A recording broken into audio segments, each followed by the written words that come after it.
pembicara pertama, bukan pembicara ya. Ya kita temanya bukan diskusi yang berat-berat lah, santai-santai. Karena begitu tanda tangan kontraknya terhadap Desi dan Bunda Yasa gitu. Apakah ada slide nih? Wah nggak usah lah, cukup di kampus saja ada slide-nya. Ya karena kita di Gajah Mada mungkin deru kendaraan atau klakson atau ambulans yang tiba-tiba lewat akan menjadi realitas diskusi hari ini ya. Wah itu menarik ya. Oke, ada Ibu Desi Nurani, kawan saya, seorang ibu, guru, dan seorang penulis. Ia seorang guru di salah satu SMP di Denpasar dan mengajar teater juga, mengenalkan puisi kepada anak-anak didiknya, menumbuhkan puisi di hati anak-anak muda zaman hari ini. Kumpulan dia sudah menerbitkan buku. Kumpulan cerpennya berjudul Manis. Salah ya? Ini apa aku tulis nih? Manisan gula merah setengah gigit. Benar kan? Iya, benar. Manisan gula merah setengah gigit yang sudah memasuki cetakan keempat kalau nggak salah. Mungkin teman-teman bisa membeli dan salah satu yang menarik bagi saya adalah bagaimana buku ini beralih pada sudut pandang anak-anak. Pentasnya yang gini. Oke banget bang. Kemudian yang kedua adalah Putu Eka Gunayasa, kawan kita juga, Pak dosen dari program studi sastra Bali UNUD. Dulu pernah menjadi staf peneliti di Pusat Kajian Lontar dan juga seorang penulis. Banyak karya-karya yang diterbitkan bersama. Salah satu bukunya berjudul Wacana Satkerti dalam Kekawin Purwaning Gunung Agung, karya Ida Pendana Made Sideman, telah diterbitkan oleh Kebudayaan Provinsi Bali tahun 2019. Kalau misalnya teman-teman pengen bukunya, silakan kontak kedua penulis ini. Oke, silakan maju ke depan. Wah, tepuk tangan dulu dong. Nah ini Bo, pengenalannya Bo. Teman-teman bisa berbagi ruang ya. Di sana ada apa kosong lah gitu ya. Pan. Apa kopi pandan khas kopi Gajah Madanya beli gunung. Wih, laptop.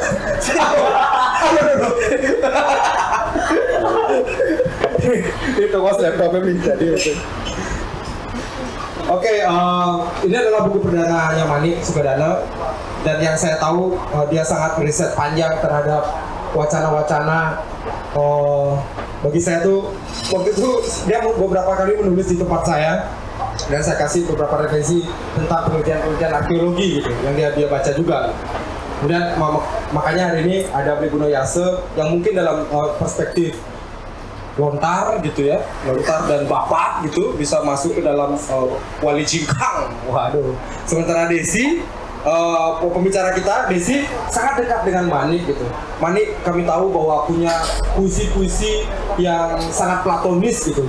Mungkin saja dalam Wali Jingkang ada semacam irisan biografi antara Desi yang dulu sangat mengenal Manik hingga hari ini gitu. Anda satu sekolah kan ya? Iya, satu sekolah satu bangku nggak? Satu berpraktek kesenian lah di mana namanya di Beleleng gitu. Sementara saya Bli Gunayasa mungkin melihatnya dari jauh, si Desi melihatnya dari dalam. Itulah perspektif yang saya inginkan sebenarnya. Dikit sangat jauh. Tahun sekian lah gitu ya. Oke, siapa dulu? Bli Guna apa Desi? Bli Guna. Nah Desi dulu lah.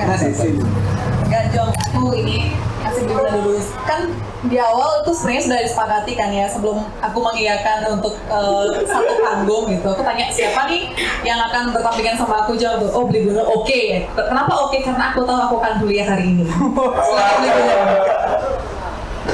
Penuh pertimbangan kan. Ternyata kebalik ya Des. Oke itu karena aku tahu kan kuliah hari ini.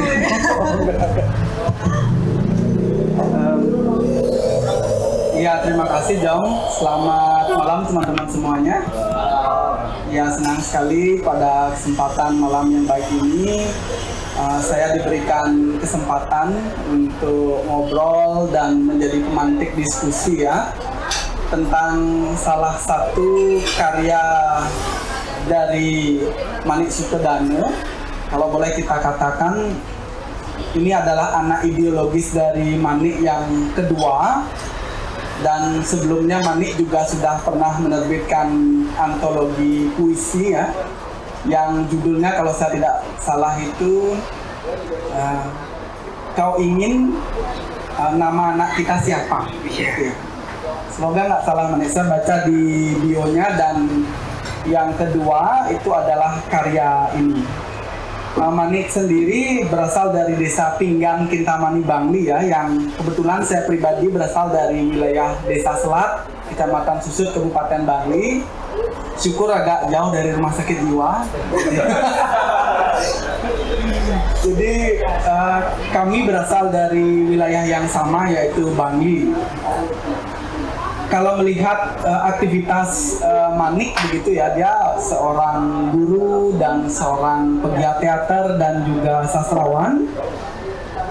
Kita tahu bahwa lahirnya buku Kota Kabut Wali Jingkang ini menurut pengeling-eling ya yang ditulis oleh Manik itu mendapat asahan dan asuhan juga di komunitas belajar Mahima Singaraja. Jadi sedikit banyak pasti menyusup juga pemikiran-pemikiran dari Bli Ole, termasuk juga Bu Sonia Pistayanti di dalamnya. Nah, sebenarnya menarik buku ini ya. Saya sebenarnya berlatar belakang sastra klasik, teman-teman, banyak menggeluti dunia pernaskahan, naskah-naskah lontar, seperti yang dibilang oleh Jong tadi, juga naskah-naskah babat, karya sastra sejarah, termasuk juga prasasti-prasasti begitu. Saya pikir saya tidak akan begitu kuat membaca novel berbahasa Indonesia modern begitu ya, dalam waktu yang kurang lebih 10 hari, dengan tebal itu 276 gitu. Jadi lumayan tebal, tetapi ternyata setelah dibaca-baca buku yang ditulis oleh Manik ini bisa menjadi sahabat yang baik untuk saya. Jadi ada kenikmatan khusus juga ketika membaca karya dari Manik Sukadana ini. Nah,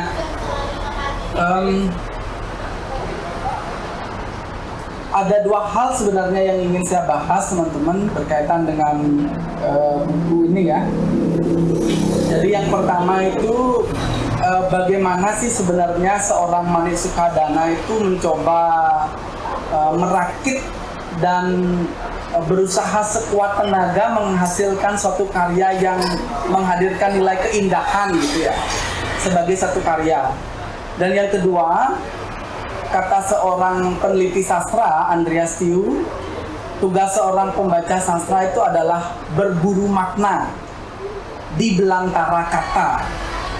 Dan syarat tunggalnya adalah dia mau menjadi guru bagi teks atau karya yang sedang dibacanya.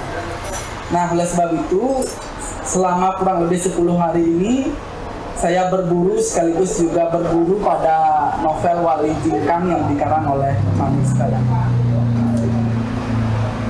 Kisahnya itu memotret situasi pada masa lampau.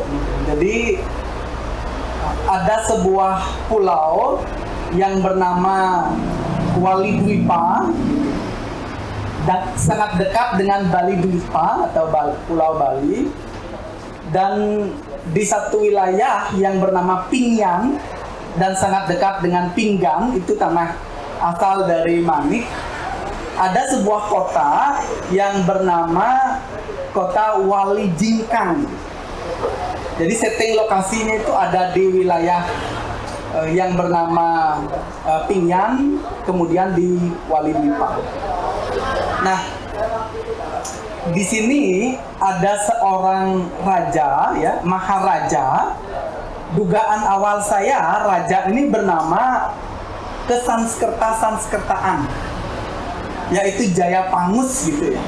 Karena lokasi keratonnya itu adalah Wali Jingkang yang sangat identik dengan Balingkang gitu.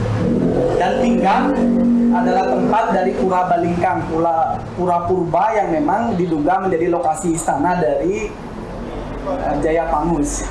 Tetapi ternyata Maharajanya ini bernama Maharaja Dadap gitu ya. Nah, dari sini sudah membuat ketegangan dalam proses pembacaannya.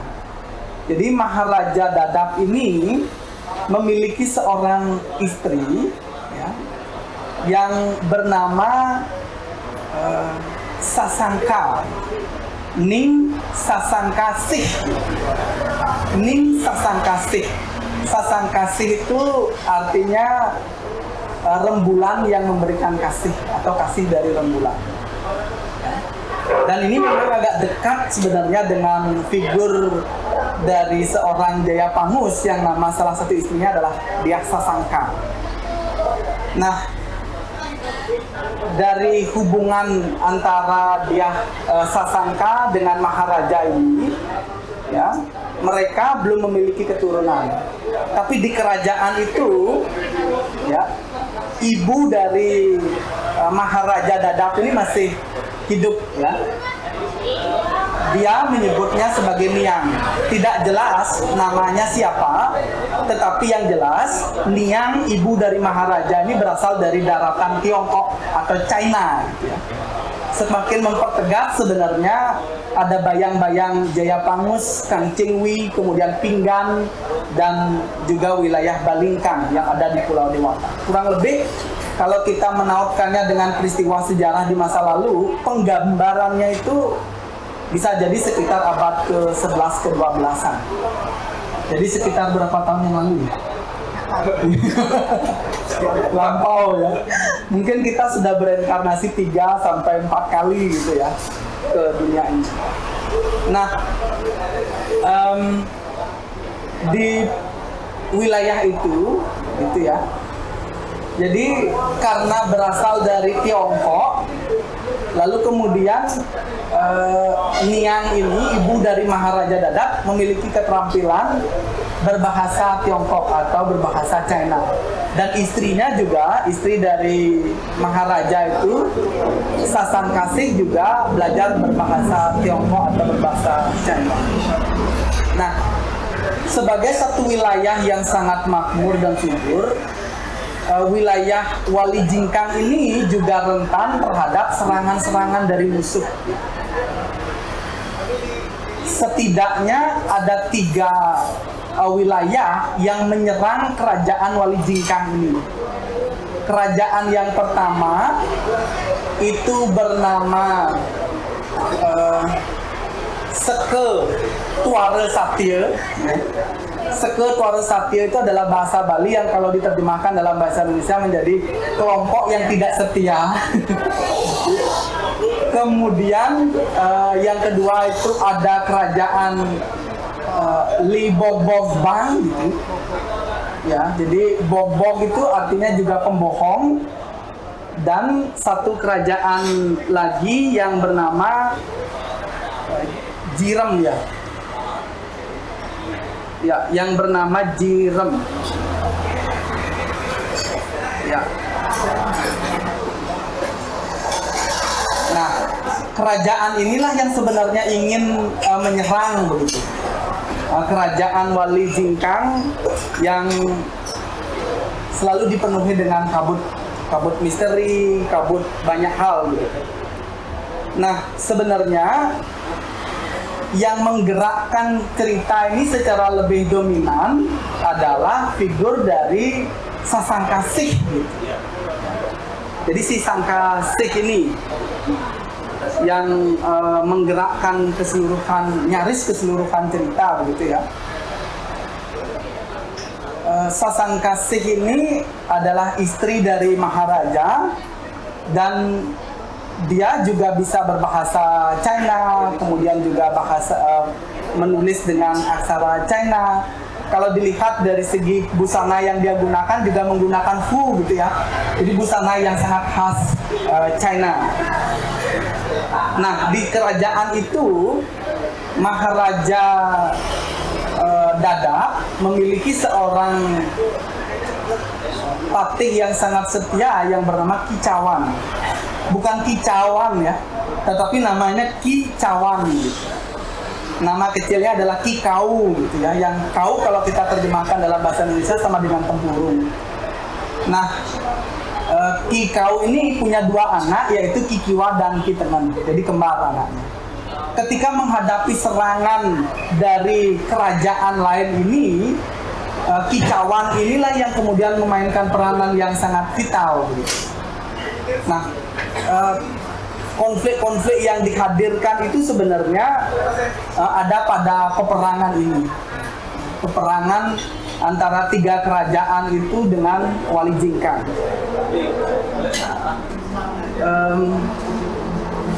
Yang membuat saya terkesan gitu ya teman-teman, kalau boleh menelusuri proses kreatif dari Manik Sukadana, beberapa lokasi setting kerajaan yang ada di wilayah Wali Jingkang, kemudian Pingyan, di sampingnya ada Songyan, itu sangat identik dengan wilayah Kintamani. Ya, hanya satu wilayah yang tidak dicarikan padanannya dalam bahasa China kemungkinan, yaitu wilayah Julah. Julah ini tetap dipakai sebagai satu nama daerah. Saya yakin karya ini terbit dan kemudian digarap dengan tetes-tetes keringat kreativitas oleh Manik Sukadana, itu salah satunya didorong oleh kecintaan terhadap tanah asal. Kecintaan terhadap tanah asal ini kemudian menjadi semakin besar ketika saya konfirmasi, Manik sendiri sebenarnya lahir di desa Manik Iyu, ya, yang tidak di tanah asalnya. Dia kemudian menyelesaikan dari kecil hingga SMP di wilayah itu, besar di wilayah Singaraja, dan hingga saat ini berkarir di wilayah Denpasar. Jadi justru dengan berjarak dengan tanah asalnya itulah benih-benih kerinduan untuk menelusuri bagaimana masa lalu Pinggan itu saya kira tumbuh subur di hati seorang Manik Sukadana.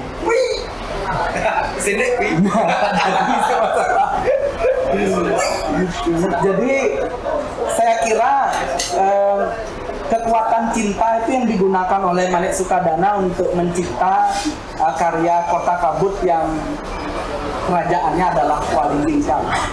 Saya meyakini sekali ketika membaca halaman demi halaman karya ini, kekuatan cinta itu kan luar biasa sekali untuk mencipta gitu ya. Tanpa ada kecintaan yang luar biasa terhadap tanah kelahiran, Manik tidak akan bisa mengolah karya ini dengan, bagi saya, serius. Olahannya serius. Rasa cinta terhadap tanah asal yang barangkali kemudian dalam kesehariannya dituturkan masa lalu dari Wali Jingkang, kemudian mitos-mitosnya yang ada di sana, kearifan-kearifan yang ada di sana, dan keganjilan-keganjilannya itu yang kemudian membuat Manik Sukadana berusaha keras merakit puzzle-puzzle masa kini itu untuk memetakan apa yang sesungguhnya terjadi di masa lalu itu. Ya, ketika kerajaan Wali Jingkang atau barangkali Balingkang itu masih tetap eksis di masanya. Nah, kekaguman saya pada Manik Sukadana adalah ketika Manik ini kemudian menghidupkan tokoh-tokoh yang ada di ceritanya. Selalu ada kekaguman yang seperti itu ketika membaca novel, terutama ya teman-teman. Kalau misalnya puisi tidak terlalu begitu, saya selalu agak merasa kagum ketika pengarang itu mampu menjadi siapapun gitu. Ketika menarasikan seorang Niang yang umurnya tua, pengalaman pahit getir kehidupannya sudah luas gitu, dia menjadi sosok yang renta, yang penuh dengan ketenangan, kebijaksanaan gitu. Padahal umur Manik kita tahu tampaknya masih 20-an. 20-an? Iya, 20-an kan? Ya. Tapi ketika melukiskan Niang, ibu dari Maharaja Dadap ini, Manik bisa menjadi seorang figur yang tua, yang lingsir gitu istilah Balinya. Demikian pula ketika menjadi seorang patih yang bernama Senapati yang bernama Kicauan, Manik bisa menjadi seorang figur kesatria yang demikian tegar gitu. Dan ketika menjadi istri Kicauan misalnya, Manik bisa menjadi figur yang feminim gitu. Yang jealous, yang kemudian cemburuan yang juga tegas di sisi lain. Padahal sisi biologis dari Manik kita ketahui seorang laki-laki. Tetapi ketika melukiskan perempuan itu menjadi sangat feminin gitu. Ya, saya terkesannya di sana, Des. Betul, Kawi itu kan memang seorang yang mencipta gitu ya. Dibutuhkan kepekaan dan empati yang luar biasa terhadap semesta untuk bisa menjadi itu. Ketika menjadi seorang pelayan, dia menjadi sangat patuh gitu terhadap aturan. Ketika menjadi Ai misalnya anak kecil, dia menjadi kekanak-kanakan dengan polos dan keluguannya gitu. Jadi ketika menjadi banyak tokoh ini, saya merasa bahwa seorang pengarang, khususnya dalam konteks ini Manik Sukadana, adalah pengamat semesta yang jeli dan termasuk juga orang yang berempati kepada semesta. Sehingga karakter-karakter itu kemudian bisa dia lukiskan dengan hidup dalam karyanya. Nah, yang menarik juga dalam amatan saya, pengarang itu kan dalam menulis novel pasti dia ingin agar karyanya itu memiliki aroma keindahan ya, sehingga dia memikat orang lain untuk membacanya. Ada satu adegan yang menarik dalam buku novel ini, ya, Kota Kabut Wali Jingkang, terutama ketika menggambarkan tokoh seorang kicauan. Kicauan ini kan senapati dari kerajaan Wali Jingkang. Dia sudah hidup bersama ayah dari Maharaja. Jadi senapati Cawan ini sudah mengabdi pada dua raja. Raja yang pertama adalah ayah dari Maharaja Dadap, dan yang sekarang adalah Maharaja muda, yaitu Maharaja Dadap. Nah, ketika Kicauan kemudian memiliki seorang istri, dan istrinya tengah hamil, sebentar lagi akan melahirkan, pada saat yang bersamaan ada situasi perang di masa itu, sehingga terjadilah tubrukan antara kepentingan pribadi dengan kepentingan negara atau kerajaan. Saya sebagai seorang bapak yang masih muda bisa merasakan sekali ketegangan di mana kita akan menunggu kelahiran dua orang anak yang kembar, tetapi di sisi lain kerajaan menuntut kita untuk berkontribusi dan memikul satu tugas. Nah, Manik Sukadana bisa menarasikan dilema dari seorang Ki Pakih Cawan. Di satu sisi dia menjadi tanggung jawab penuh untuk keluarganya, tetapi di sisi yang lain dia mempunyai tanggung jawab yang penuh juga untuk kerajaannya. Jadi ada dilema di sana. Nah, ketika itu ya, Ki Cawan ini kemudian bertemu dengan istrinya. Ki Cawan bertemu dengan istrinya, sehingga terjadilah dialog di sana. Kalau boleh saya bacakan sedikit dialognya, teman-teman, biar kita masuk ke dalam karya dari Manik Sukadana.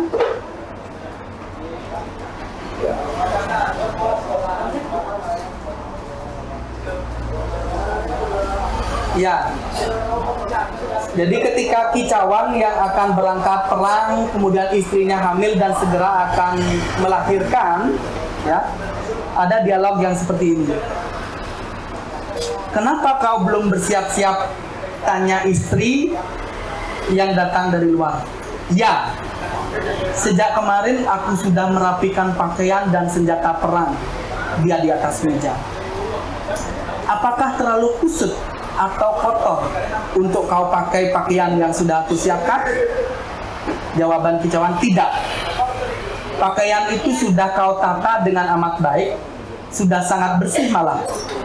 Bukan udang dan kamban itu, melainkan hatiku yang kusut terlilit kemelut. Hati ini belum mengizinkan untuk mengambil tah. Tah itu artinya sejenis senjata parang. Yang menarik bagi saya adalah Manik Sukadana ketika menggambarkan situasi dilema itu, Ya, dia bisa menjadi figur seorang istri dari kicauan yang tahu bahwa suaminya harus berangkat ke medan tempur dan dia harus ikhlaskan. Oleh sebab itulah secara pragmatik dia bertanya, sejak kemarin aku sudah merapikan pakaian dan senjata perangnya di atas meja. Apakah terlalu kusut atau kotor untuk kau pakai? Jadi sebenarnya secara tidak langsung istri kicauan menghendaki suaminya untuk bisa maju ke medan laga atau ke medan tempur. Lalu dijawab oleh kicauan, pakaian itu sudah kau tata dengan amat baik, sudah sangat bersih malah. Bukan udeng dan kamar itu, melainkan hatiku kusut terlilit kemelut. Kalau kemudian kita coba perhatikan dan cermati, jadi di sini ada untayan hatiku yang kusut terlilit kemelut. Dalam sebuah kalimat yang sederhana ini, Manik Sukadana berusaha juga untuk melakukan permainan bunyi ya, sehingga ada kata kusut terlilit kemelut. Jadi ada permainan bunyi T yang kita lihat dari kata kusut, kemudian terlilit dan juga kemelut. Permainan bunyi ini atau aliterasi ini pasti menyebabkan dampak estetik atau indah gitu ya. Di samping juga eufonik atau nyaring sebagai sarana-sarana dari seorang Manik Sukadana untuk menciptakan keindahan atau estetika di dalam karyanya. Nah, yang menarik bagi saya juga dalam penggambaran tokoh ini Manik menjadi feminim gitu ya. Kan tidak semua pengarang bisa kemudian demikian empati dan menjiwai apa yang dilakukan oleh tokoh-tokohnya di dalam setiap karyanya. Jadi bagi saya ini satu poin yang sangat menarik. Kemudian yang kedua, di samping juga sarana-sarana kepuitisan yang coba dibangun oleh Manik Sukadana, kelihatan sekali dalam karya ini ada banyak petuah gitu ya. Jadi ada banyak petuah. Manik selalu menyisipkan makna apa sih yang bisa dijadikan konsumsi pikiran oleh pembaca karyanya, yang bisa dijadikan inspirasi, pegangan ketika meniti kehidupan. Saya merasakan sekali bahkan dari awal ada banyak petuah-petuah kehidupan yang bisa kita petik dari karya yang ditulis oleh Manik ini. Setidaknya ada 3 ya yang secara umum bisa kita tarik makna dari karya ini dalam buku Kota Kabut Wali Jingkang gitu ya. Jadi yang pertama itu adalah pesan atau makna-makna yang berhubungan dengan filosofis ya. Kemudian yang kedua itu ada yang humanis, dan yang ketiga itu ada magis ekologis. Nah, yang pertama misalnya pesan filosofis itu sangat bertebaran dalam karya ini. Kelihatan sekali di sana itu kita menemukan figur seorang Manik Sukadana sebagai guru gitu ya, yang menuturkan petuah-petuah kehidupan yang penting untuk dijadikan sebagai suluh oleh setiap pembaca karyanya. Dan petuah-petuah itu disampaikan oleh Manik ini melalui figur-figur yang tepat bagi saya gitu. Misalnya ketika raja akan berangkat ke medan pertempuran, Raja Maharaja Dadap ini dia menghadap seorang pendeta. Dari mulut pendeta itulah keluar petuah-petuah dan makna-makna tentang peperangan, masa depan, ramalan-ramalan dan yang lain sebagainya.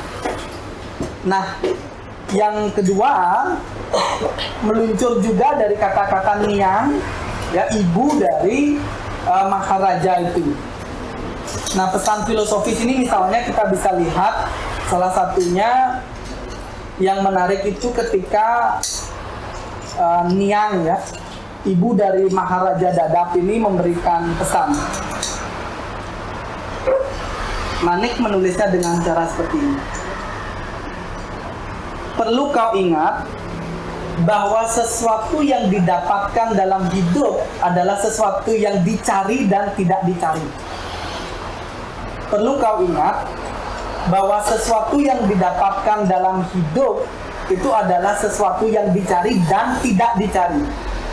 Dan sesuatu yang didapat itu adalah sesuatu yang terbaik.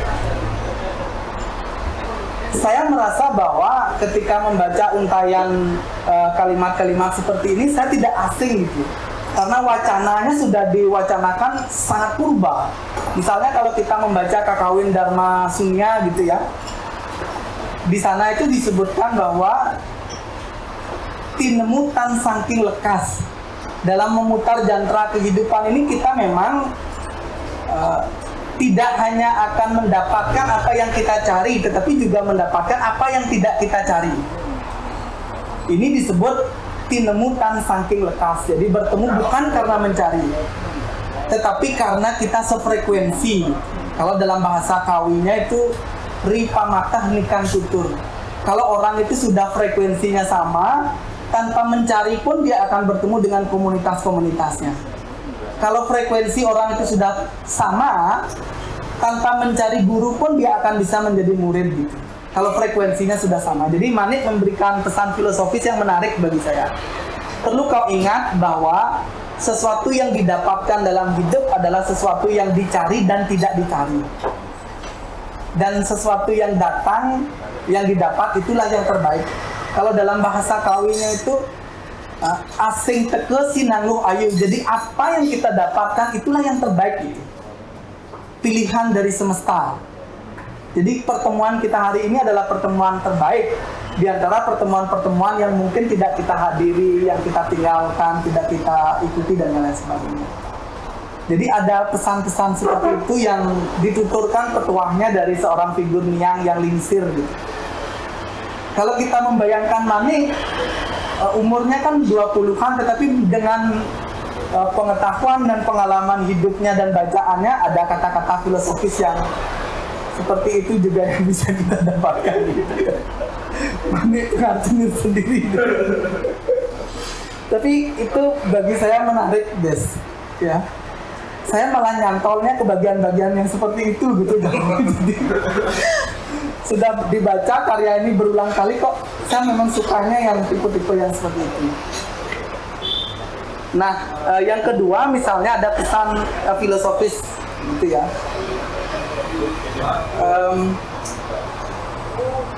Ada satu adegan begini teman-teman di dalam novel Wali. Jangan ngomong berapa menit? Nggak apa-apa, lanjut.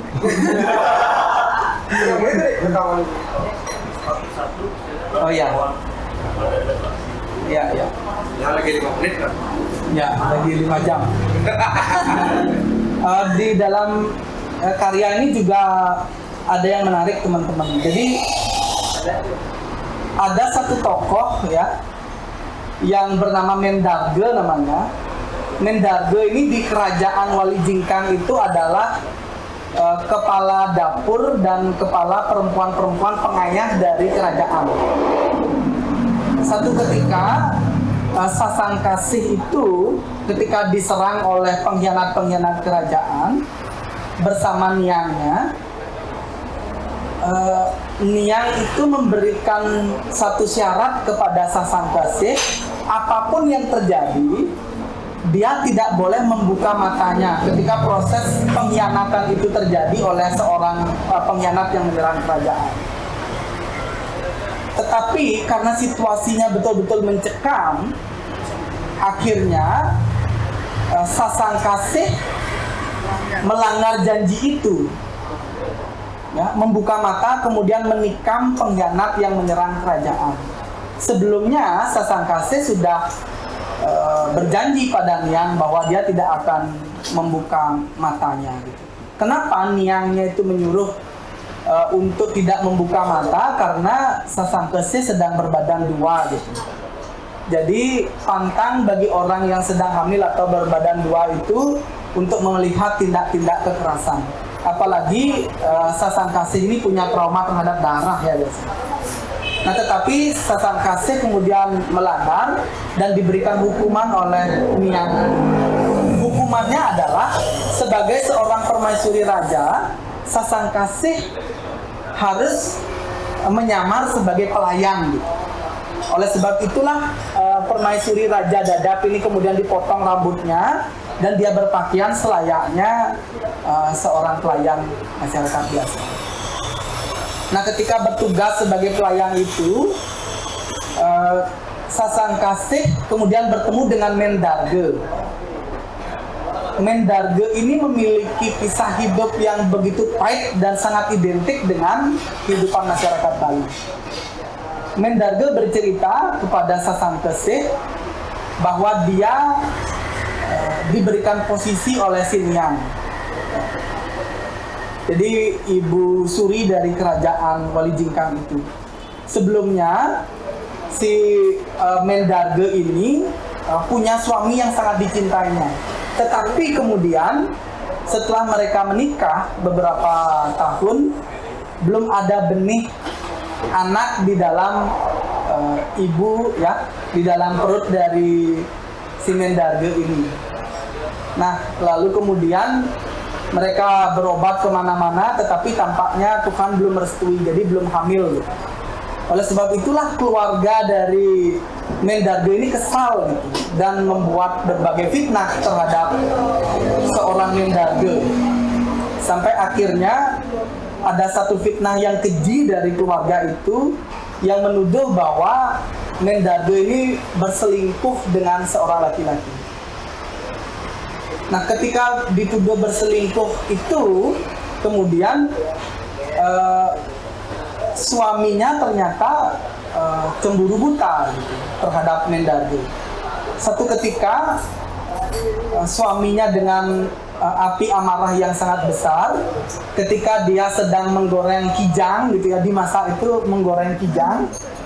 Jadi suami dari Mendarge ini menggoreng kijang, didekatilah oleh Mendarge.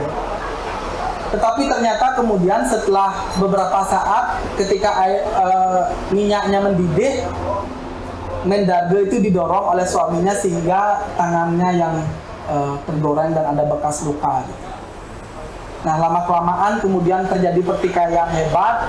Mendarge kemudian hampir dihukum dan beruntung diselamatkan oleh Sinyang. Secara tidak langsung dia melakukan kutukan terhadap desa itu, dan desa itu tempat Mendarge dibully, kemudian difitnah dan diperlakukan seperti itu, akhirnya ditimpa oleh longsor begitu. Nah, Manik memberikan porsi yang agak besar bagi saya untuk melihat situasi-situasi stigma seperti ini di kehidupan masyarakat Bali gitu.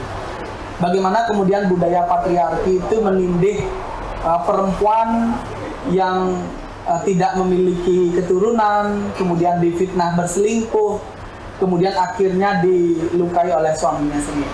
Jadi ada peristiwa-peristiwa kemanusiaan yang bisa kita jadikan refleksi. Dan di antara banyak kejadian, bagi saya ini yang paling lama menempel gitu. Ya, karena perlakuan dari suaminya sangat tidak baik. Nah, kemudian yang kedua itu ada juga pesan-pesan yang sifatnya magis ya. Manik tahu bahwa ada proses-proses seperti Mecaru ketika akan menempati satu wilayah yang baru, kerajaan selesai diserang, kemudian para anggota kerajaan itu harus pindah ke Alas Metaum misalnya. Ketika sampai di Alas Baru itu ada prosesi ngeruak ya, melalui satu caru sehingga ada harmonisasi antara alam yang ada di sana. Jadi Manik juga menjelaskan bagaimana upaya-upaya magis itu melahirkan satu harmoni di dalam karya ini. Dan yang menarik juga adalah ada pesan-pesan ekologis ya. Identik sekali, entah ini kebetulan atau kebenaran. Ada beberapa penyair yang berasal dari Kintamani memiliki kecintaan terhadap alam yang sangat tinggi ya. Di samping Manik, saya tahu ada Jero Iriadi juga yang menulis Ulun Danu, kemudian ekologisme Batur. Ada Jero Adit juga yang menulis buku di Mahima tentang cinta dan seterusnya. Ada kecintaan terhadap alam.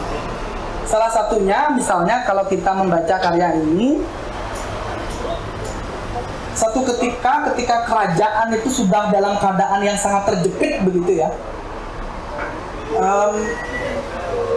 Penghuni kerajaan yang pindah ke Alas Metaum ya, mengungsi dari Pingyan ya, Wali Jingkang ini para prajurit musuh-musuhnya itu menyerang sampai ke wilayah itu, hutan Alas Metaung itu. Nah, karena situasinya demikian mencekam, adalah macan due, bahasanya mana itu macan due. Jadi macan yang memang menjadi unen-unen Ide Betara yang ada di sana. Nah, penggunaan macan due sebagai penyelamat ini sangat ideologis menurut saya. Jadi penggunaan macan due, kemudian B due, punyan-punyanan due itu sebenarnya ada konservasi alam melalui bahasa. Jadi kalau misalnya sudah disebut sebagai macan due, orang tidak akan berani membunuh, menyakiti, apalagi kemudian melakukan tindak-tindak kekerasan. Jadi Manik menarasikan ada macan due yang menyelamatkan kerajaan juga. Dan menggunakan macan due ini identik dengan usaha penyelamatan binatang itu. Biasanya kan sering sekali teman-teman, kalau misalnya kita tukar-tukar, ada misalnya bejulit yang agak besar, ada sedikit rambutnya, pasti disebut bejulit due gitu. Kalau sudah dibilang bejulit due, orang tidak akan berani membunuh gitu. Ini cara orang Bali, kearifan orang Bali untuk mengkonservasi alam sebenarnya. Oh, ada pohon besar gitu kan, seperti pohon pule besar, kemudian diisi saput poleng, dibilang punyan due, pasti tidak akan ditebang, tidak akan dipotong dan seterusnya. Nah, dengan menggunakan istilah macan due yang menyelamatkan lingkungan, yang menyelamatkan anggota kerajaan, saya kira ada usaha-usaha untuk melakukan perlindungan terhadap isi alam, terutama macan ya. Dulu itu di sekitaran wilayah Gunung Batur diyakini ada Panthera tigris balica atau macan yang asli Bali, cuman keberadaannya sudah punah saat ini. Ya, Panthera tigris balica. Mungkin para sesepuh di desa mana sering menceritakan, bayangkan teman-teman di Bali, kemudian kecuali di kebun binatang ya, ada macan itu pasti disebut due pasti. Oh, due Alas Metaung. Pasti tidak akan disakiti, dilukai, apalagi dilatih dan lain sebagainya. Saya kira itu menjadi sangat menarik ya, pesan untuk menjaga lingkungan. Jadi ada pesan-pesan ekologis juga. Nah, sebagai catatan penutup dari saya, sebenarnya karya ini menghadirkan banyak hal teman-teman ya. Tetapi kalau misalnya Maman S. Mahayana itu menyatakan di dalam satu kritik sastra harus ada 4 hal. Yang pertama deskripsi, yang kedua itu adalah analisis dan interpretasi, serta yang keempat harus ada evaluasi. Saya tidak menganggap ini sebagai evaluasi, tetapi harapan dari pembaca gitu ya. Yang pertama itu tokoh Niang yang berasal dari Tiongkok itu hanya dijelaskan menggunakan pakaian Fu saja gitu ya. Belum saya lihat kehadiran dari Niang yang kemungkinan besar dalam pikiran saya itu adalah Kang Ching Wi, itu dijelaskan dalemannya gitu, baru pakaian Fu-nya saja. Tetapi cara berpikir ke-Chinaannya itu apa gitu. Misalnya cara berpikir Cina kan sangat identik unggul dalam dunia perdagangan ya. Ada jiwa yang cermat dan seringkali juga ada kesan kikir gitu, cermat untuk menata kelola keuangan. Kemudian juga di sisi lain yang identik itu minum tehnya misalnya dan seterusnya. Jadi Niang ini menurut saya perlu dieksplor lagi sehingga tradisi ketiongkokan, cara berpikir Tiongkoknya itu hadir dalam karya ini gitu. Dalam cara berpikirnya, cara bertuturnya, dan cara berlakunya. Kan identik dengan dingin ya. Dalam bayangan saya Niang itu dingin, dan kemudian karakter ketiongkokannya bisa dieksplorasi lagi. Nah, kemudian yang kedua itu banyak sekali menyinggung rempah gitu. Tetapi horizon harapan saya beliau karena sering nutur-nutur gitu dengan saya, oh Guno Konenado karya sastra rempah no. Nah yuk karya sastra yang menjelaskan tentang rempah. Saya berharap sebenarnya di dalam karya ini ada uraian yang agak lebih detail tentang rempah, karena Manik membuat konflik-konflik yang bisa mengeksplor itu gitu. ketika misalnya ada Gering dan Sasab ya, pandemi seperti sekarang ini, Niang yang berasal dari Tiongkok ini membuat ramuan gitu, pengetahuan usadanya tinggi sekali menggunakan rempah, tetapi sayang hanya dijelaskan lengkuas, cengkeh dan lain sebagainya. Horizon harapan saya kalau ini dieksplor sedikit lagi, misalnya dengan pengetahuan rempah Bali dari usada, pasti jadi lebih keren dan menjadi sumber pengetahuan gitu. Cengkeh misalnya bisa digunakan untuk mengobati sakit ile gitu. Kan tidak ada salahnya kalau melalui novel Wali Jingkang ini kita tahu fungsi rempah dari cengkeh. Kemudian misalnya kunyit misalnya bisa digunakan untuk mengobati luka dalam gitu, sebagai bagian dari rempah. Kemudian juga tingkih gitu bisa digunakan untuk memperhalus rambut dan yang lain sebagainya. Jadi ada sistem pengetahuan rempah Nusantara itu yang masuk dalam novel ini, kan keren gitu ya. Dalam bayangan harapan, horizon harapan saya gitu. Dan kemudian lengkuas misalnya obat untuk batuk, ketika diserang oleh Gering dan Sasab bisa dijelaskan sebenarnya potensi-potensi rempah. Nah, yang lagi satu, Manik menyatakan bahwa kerajaan Wali Jingkang ini diserang oleh 3 kerajaan ini ya. Li Bokban, kemudian juga Sekel Tuara Satya dan Jerum ya. Apa Manik? Oh, Jerum ya itu. Sebenarnya ada satu yang menarik bagi saya. Manik menjelaskan bahwa penyebab perang itu ternyata tidak sama ketika kerajaan ini menyerang. Ada yang memang haus kekuasaan, tetapi ada yang juga menyerang karena sebab latar belakang dewa yang dipuja berbeda. Ini kan isunya memang agak sensitif ya, tapi kalau ini bisa dieksplor ya, sangat aktual dengan situasi kekinian yang kita bisa saja tersinggung karena melihat orang memuja dewa yang berbeda gitu, kita menjadi sangat sensitif. Bagi saya dengan genre novel, sesuatu yang sensitif ini bisa digali dan dinyatakan seakurat-akuratnya gitu. Jadi ini sebenarnya peluang-peluangnya. Nah, secara teknis pengungkapan kebahasaannya dalam beberapa hal Manik pasti menyadari, tapi apakah ini sebentuk kesengajaan atau seperti apa? Tapi secara teknis ada misalnya kata-kata banyak bahan-bahan makanan. Ya, jadi bahan-bahan itu kan sudah jamak nih, tidak perlu lagi banyak gitu. Banyak bahan makanan saja saya kira cukup. Kemudian banyak pemuda-pemuda, jadi banyak pemuda saja sebenarnya sudah cukup. Jadi kalimat yang ya efektif gitu, yang lebih lugas. Saya kira itu teman-teman, banyak hal yang bisa diungkapkan dari karya Wali Jingkang ini ya. Kota Kabut Wali Jingkang. Saya yakin dari tetes-tetes keringat kreativitas Manik ini ada manikam-manikam yang bisa kita dapatkan kalau kita rajin menggali. Itu saja sih, John. Sip. Itu 2 semester ya, dari jadi 30 menit. Itu 2 semester teman-teman. Dari masa lalu, masa lampau, dikonstruksi, sejarah dan segala macam gitu. Terima kasih Beli Guno. Kemudian tolong yang punya pertanyaan untuk Beli Guno disimpan, karena pertarungan akan cepat gitu, patok-patok seperti Wali Jingkang. Silakan Mbak Desi. Oke, Beli Guno, tadi soalnya saya mau stop dulu. Oh gitu ya, ada ya. Yang kedua, Jong udah nyata 22 poin. Beli Guno masih yang kedua.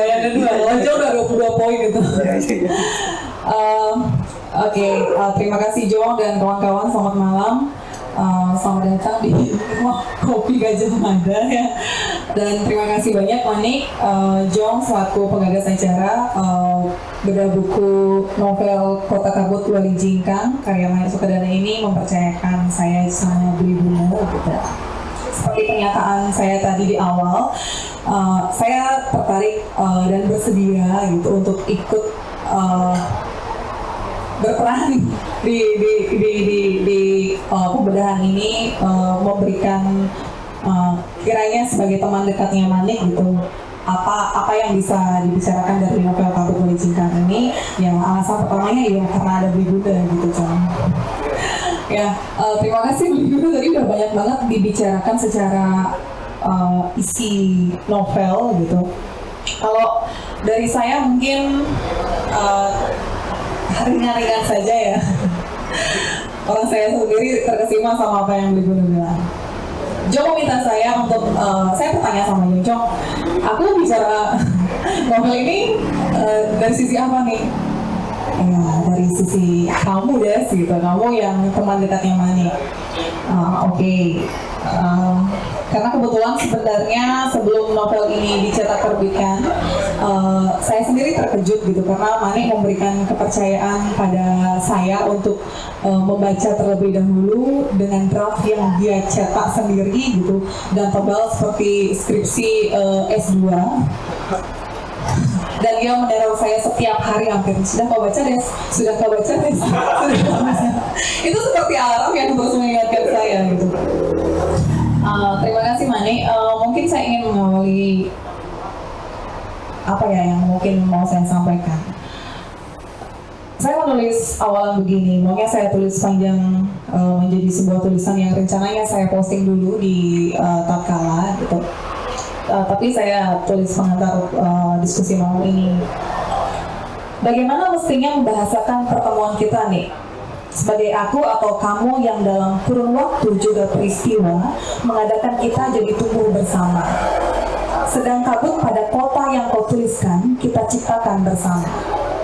Kabut itu tak saja membuat kita samar-samar berupaya meyakini atau meragukan hal pasti di depan sana yang entah apa, tapi juga membuat kita saling menaruh hati-hati, memijak apapun kemudian.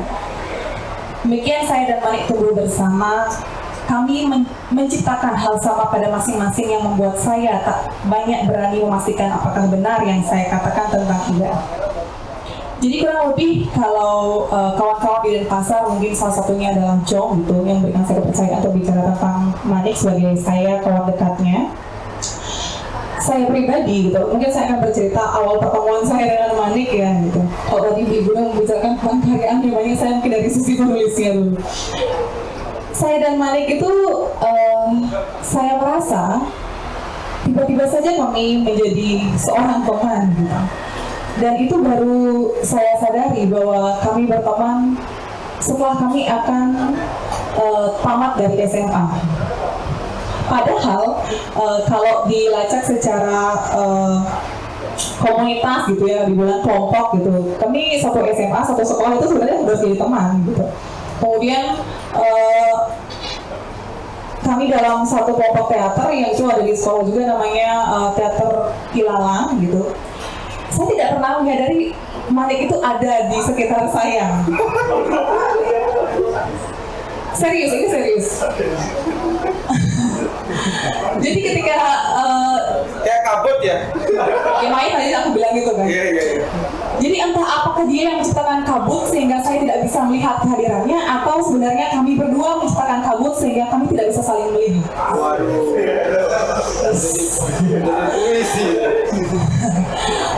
Tetapi gitu. Kemudian tempat kuliah juga membuat saya dan Malik bertemu sebagai teman yang masih dengan kabut. Kami satu jurusan pendidikan bahasa dan sastra Indonesia di Undiksa. Kemudian juga adalah teman tetangga karena kebetulan jurusan kami hanya ada 2 kelas, jadi sangat hafal. Tetapi kami tidak pernah melakukan komunikasi chatting sedikit pun sejak kami berteman di SMA gitu. Chatting atau apa gitu, sekedar say hi, padahal kan itu seharusnya kalau dilihat di waktu bisa terjadi, tapi tidak pernah. Kemudian akhirnya kami bersama lagi setelah tamat kuliah dalam satu tempat kerja yang dikatakan Bli Guna tadi, mungkin ya salah satu kutipan yang Bli Guna sampaikan bahwa apa yang kita dapat gitu kan, ada sesuatu yang kita inginkan dan tidak kita inginkan. Mungkin begitu juga ya pertemuan saya dengan Manik gitu. Saya mungkin tidak pernah mengharapkan atau tidak pernah memiliki pikiran untuk bertemu dengan Manik, tapi saya selalu bertemu dengan dia. dari sekian perjalanan saya bertemu dengan Mani, bagaimana novel ini hadir, kemudian Kota Kabut Wali Jingkang membuat saya pertama mengakui bahwa ternyata Mani melakukan proses dalam dirinya gitu.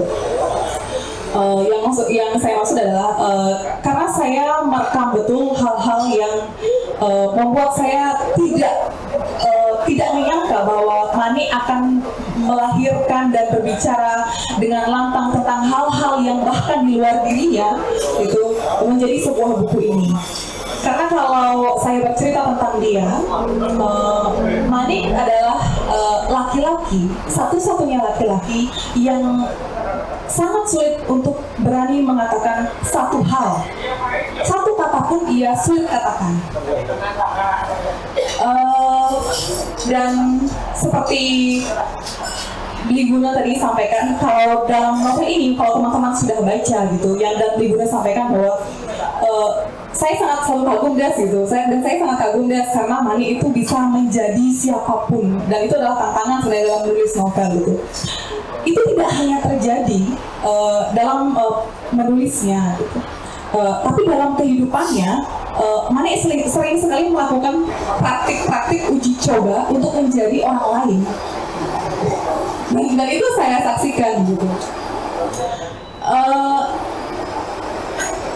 Pertemuan saya yang terasa tiba-tiba dengan Mani itu ternyata merekam hal-hal penting dari dia gitu. Salah satunya adalah Mani yang memiliki kesulitan dalam berbicara. Apa sih istilahnya ya? Gagal ya nih ya, sorry ya. Gagal gitu. Dulu itu Mani tidak pernah mampu, saya tidak bilang dia tidak bisa, tapi Mani tidak mampu untuk mengungkapkan apa yang menjadi pikirannya, keinginannya, bahkan dalam satu kata pun. Kemudian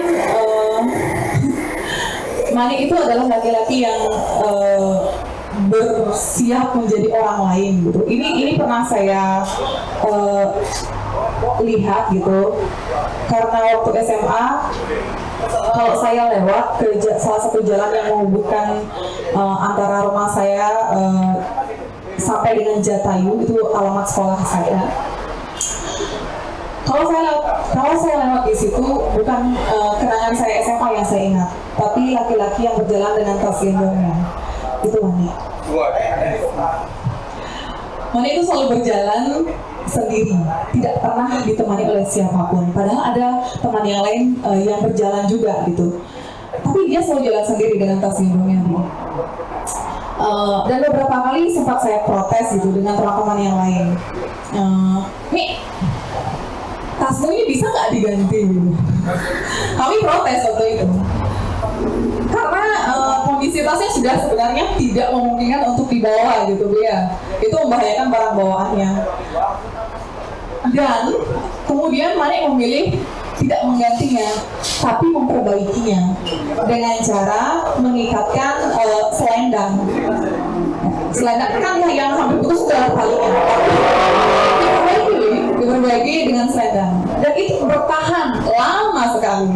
Gitu, dan tidak ada yang bisa protes lagi gitu. Itu sebenarnya bentuk dari kalau saya lihat ya secara proses sebelum novel ini terjadi gitu, dia sudah melakukan praktik-praktik itu, uji coba praktik menjadi orang lain. Yang kedua,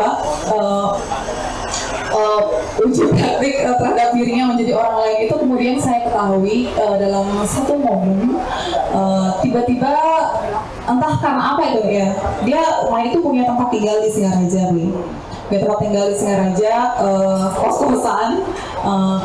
Lalu tiba-tiba saya memutuskan untuk datang sama dia gitu, untuk membicarakan skripsi atau apa entahlah. Kemudian saya sampai pagi di sana.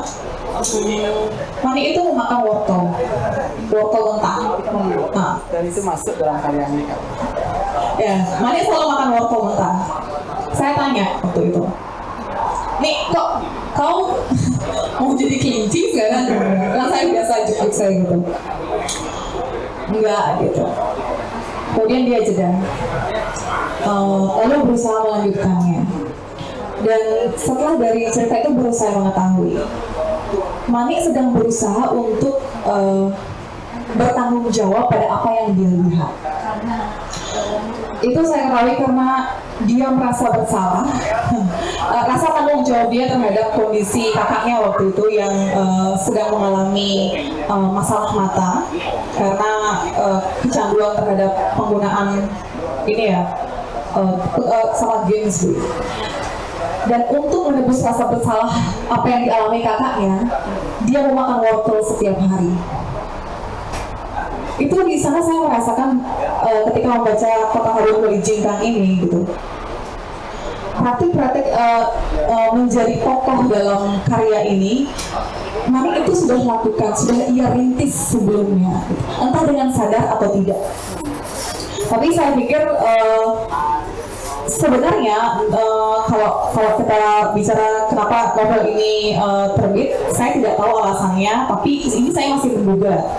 Menduga adalah mungkin ini berawal dari gagasan anak-anak komunitas Mahima di tatkala juga. Waktu itu Pak Oli sempat menggagas bahwa anak-anak komunitas Mahima itu akan berencana menerbitkan novel gitu dengan apa namanya, daerah masing-masing gitu, yang membicarakan tentang daerah masing-masing gitu. Tapi yang kemudian berhasil adalah Juli Sasrawan, lalu Manik Sukadana kemudian melanjutkannya. Apakah ada alasan lain di luar itu? Apakah Manik sebenarnya sudah mempersiapkannya sejak lama, sejak ia berusaha menjadi dan merasakan apa yang orang lain rasakan itu? Saya kurang tahu gitu. Dan apa lagi ya kalau berbicara tentang Manik? Oh ya, tadi saya sempat bicara, sebenarnya agak tidak terstruktur gitu. Manik, saya katakan tadi agak sulit berbicara kan gitu dulu ya. Saya pikir alasan lain Manik untuk menghadirkan novel Kota Kabut Wali Jingkang ini adalah upaya dia untuk sembuh gitu. Karena untuk berhasil sampai di sini itu tidak mudah dengan kondisi dia seperti itu, dan selama kurang lebih sampai bekerja barulah saya bisa mendengar dia berbicara sebenarnya dengan lantang, dan bahkan nggak bisa saya stop sebenarnya. Nggak semua dia. Iya, jadi terkejut saya waktu Manik datang ke Denpasar gitu. Perubahannya adalah ketika saya bertanya satu hal, dia menjawabnya dengan 5 paragraf. Padahal yang saya butuhkan cuma satu jawaban pasti. Ada perubahan di sana dari dia sebelumnya tidak mampu mengatakan, sekarang dia jadi haus untuk menjelaskan. Nah,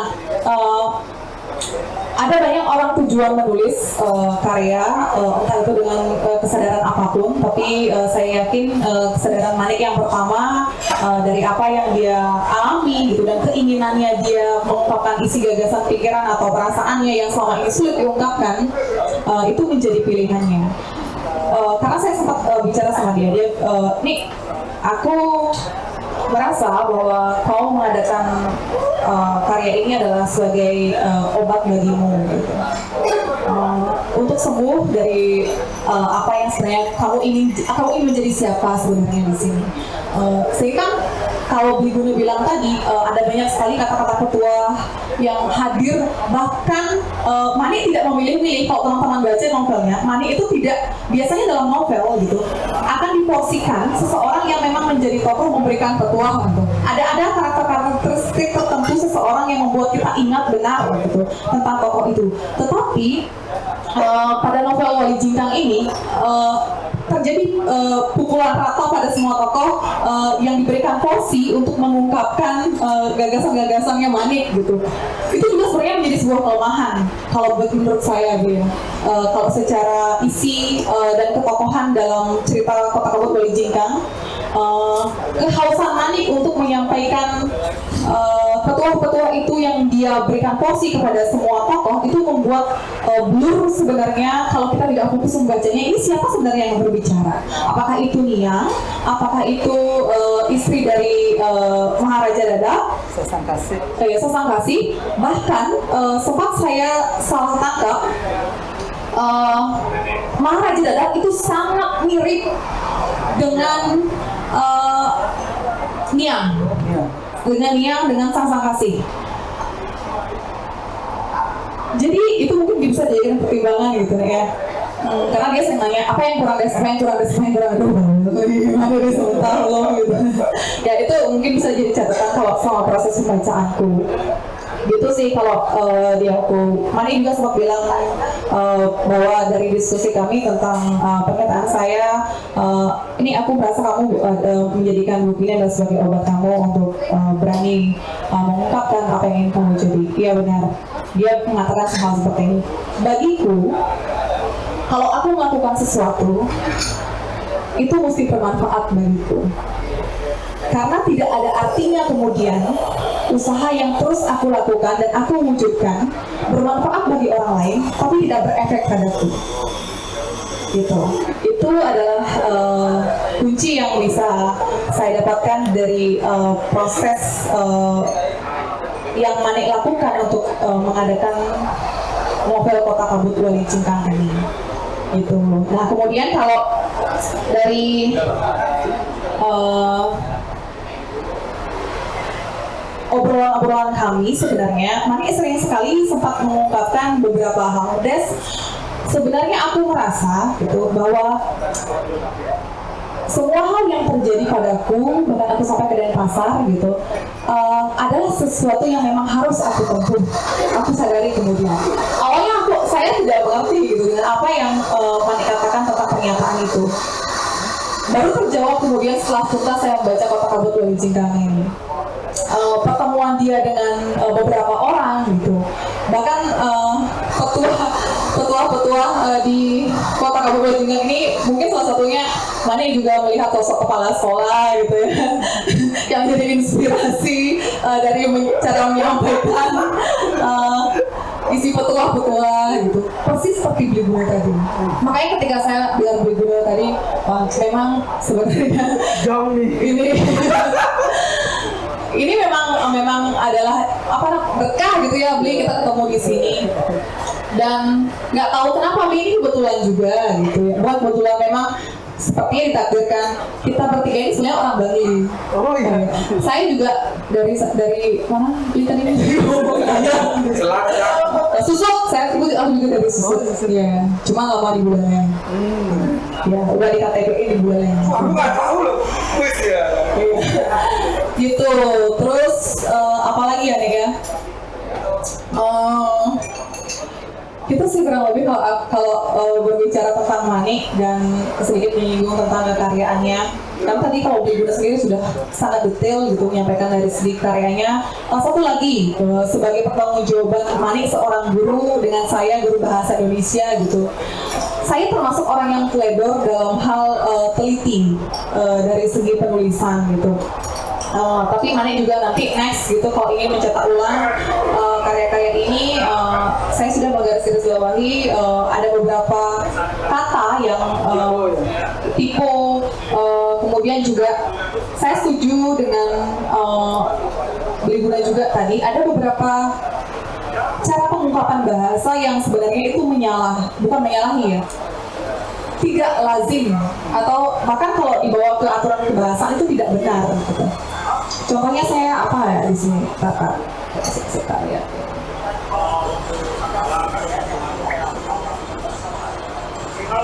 Iya, tentu saja hal itu juga berlaku sama bahwa tidak ada yang manusia yang diciptakan untuk berbuat baik. Nah, entah ini bukan satu kalimat terjadi seperti ini, tetapi hampir ada sekitar tiga kalimat yang apakah Manik dengan sengaja melakukan ini, itu seperti puisi-puisinya Esa Baskara gitu. Esa itu dengan kesadaran melakukannya seperti lelaron gitu, imbuhan-imbuhan yang seharusnya tidak ada dalam aturan bahasa itu Esa lakukan dengan sadar. Tapi entah ini Manik lakukan dengan sadar atau tidak, karena tidak hanya terjadi sekali tapi bahkan sampai 3 kali. Lalu apalagi ya nih? Itu sih kalau dari aku mungkin segitu saja cukup. Jong, nanti kiranya ada teman-teman yang ingin menambahkan, itu jauh lebih asik pertemuannya. Terima kasih. Itu yang saya harapkan. Tepuk tangan dulu deh. Tepuk tangan. Makasih nih Bro. Itu sih yang sebenarnya saya harapkan dari teman-teman yang bisa ngobrol, kemudian apalagi yang sudah membaca ataupun mendengarkan paparan Bli Guno sama Desi untuk bertanya lebih lanjut atau untuk menajamkan keingintahuannya. Langsung aja, siapa yang ingin bertanya teman-teman? Karena Dedek dari tadi sudah mencatat, silakan Dedek bertanya juga. Bilang nih bos.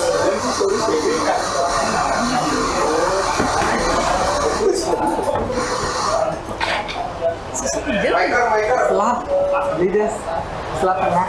Di sini. Iya, dan atas di atas gitu.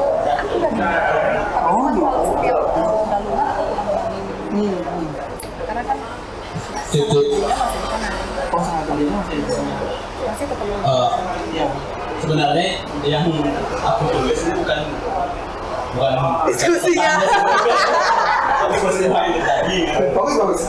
Nah, tapi dari diskusi ini kan yang menarik itu sebenarnya adalah bagaimana tatapan Bli Guno Yase gitu yang mencoba membacanya dari sisi kesejarahan ya, yang beberapa nama-nama yang mirip gitu.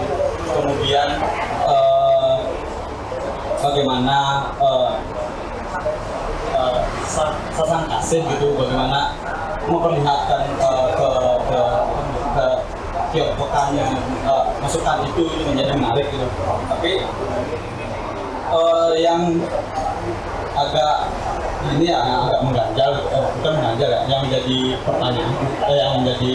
pertanyaanku dari tadi gitu. Kemudian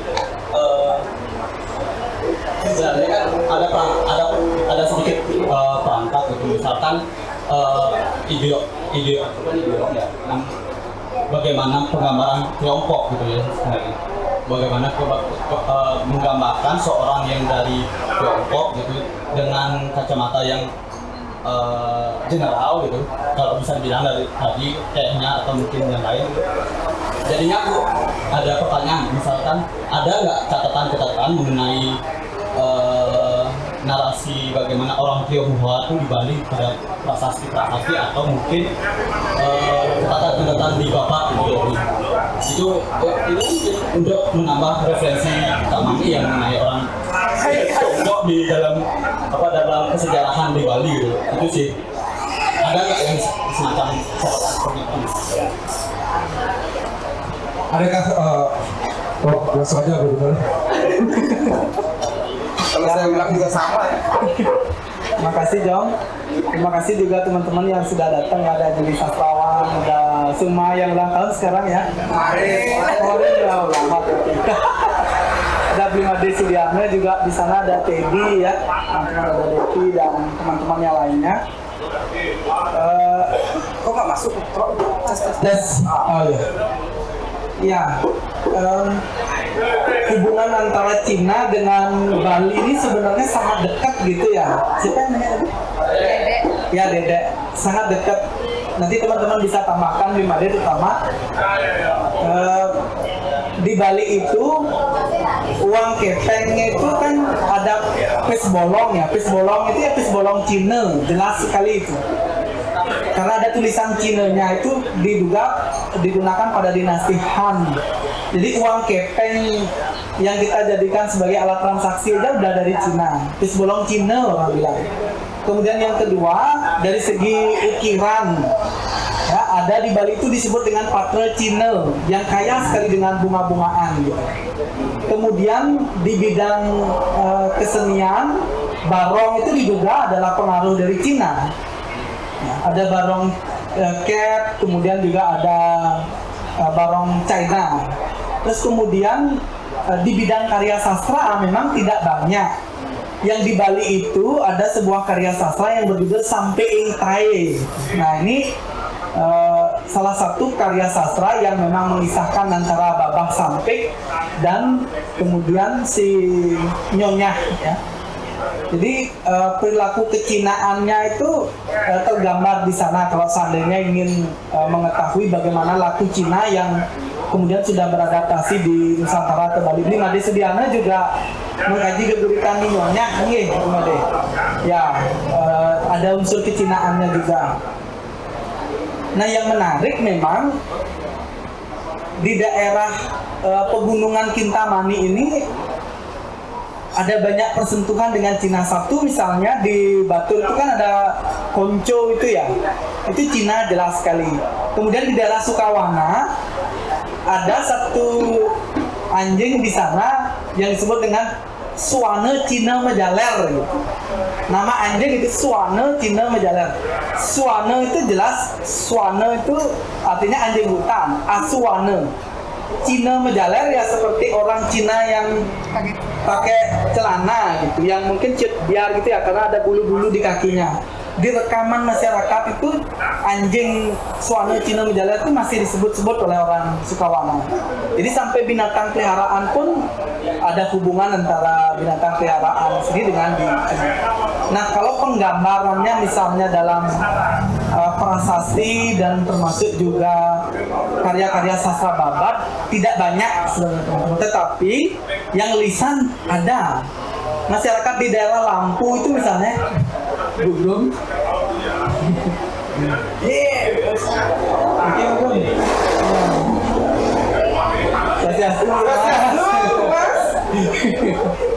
Terima kasih Bu Mas sudah datang. Ya, jadi ya di desa Lampu Kintamani itu diduga memang berasal dari daerah Cina. Sebelumnya Lampu itu kan lampion itu gitu ya. Sampai sekarang masyarakat di sana sudah masih menganut agama Buddha sebenarnya, tetapi sudah berbaur dengan Hindu. Jadi corak kebudayaannya semakin pudar gitu. Nah, tetapi yang juga menarik itu adalah kisah dari Jayapangus, Kang Cengwi dan Dewi Danu. Saya melihat ada usaha-usaha Manik sebenarnya yang melakukan pembelaan terhadap keberadaan dan peran Tionghoa di Bali. Ya, misalnya ketika ada fragmen wilayah kerajaan Libogbang ya, itu sempat wilayah itu terkena gering dan sasab begitu. Atau kalau boleh dibandingkan dengan situasi sekarang itu pandemi. Nah, kala itu yang mengobati pandemi itu adalah seorang tabib yang berasal dari Tiongkok gitu. Di satu ungkapan yang lain juga ketika Niang yang berasal dari daratan Tiongkok berulang kali disebut oleh Manik yang punya cita-cita membuat satu kota Wali Jingkang sebagai pusat perdagangan dan pengobatan gitu. Satu ketika diejek Niang yang berasal dari daratan Tiongkok ini, Manik menyatakan bahwa engkau yang juga disebut sebagai penguasa Danu gitu. Saya menduga apa kemudian Manik berusaha menyejajarkan antara Dewi Danu dengan yang sesungguhnya itu adalah juga entitas yang berasal dari Tiongkok gitu. Ini agak samar gitu. Jadi kabut ini sendiri masih menyisakan kabut dalam kalau ingin kita dalami gitu. Orang yang mengajak saya kebalingkan yang pertama ini Bu Mas petang lagi gitu ya. Apa kali? Kabut. Jadi memang ada pembelaan terhadap ketionghoaan, kechainaan gitu, yang berusaha dilakukan. Saya kira itu sih nanti kalau misalnya sampai Intai itu ada referensinya, termasuk juga Gemburitan Jayapangus, kemudian juga Kang Cengwi dan Dewi Danu itu juga ada. Ya itu sih jawab singkatnya. Singkat padat dan jelas gitu ya. Bingode. Terima kasih. Oke, lanjut. Baik, menarik penyampaian dari dua narasumber kita ya pada malam ini. Yang pertama saya ingin mengucapkan selamat kepada saudara Manik Sukadana yang sudah melahirkan karyanya. Jadi kita harus memberikan plus itu. Baik,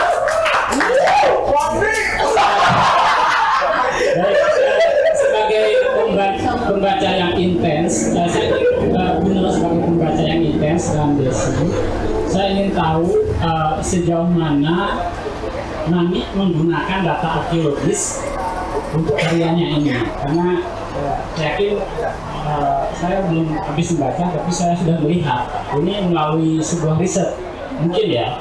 Nah, sejauh mana guna melihat penggunaan data arkeologis dalam karya ini, itu yang ingin saya tanyakan kepada. Dan Sharing sedikit guritan nyonya itu nih Ade. oh iya, kalau boleh ya sedikit, mungkin selama ini kan keguritan sampai untai yang dianggap ada tokoh Cina di dalamnya, terus ada pergaulan antar etnis di dalamnya. Ternyata selain sampai untai juga ada sebuah keguritan yang kebetulan saya jadikan sebagai bahan seperti saya ketika S1. Jadi itu namanya keguritan Nyonya.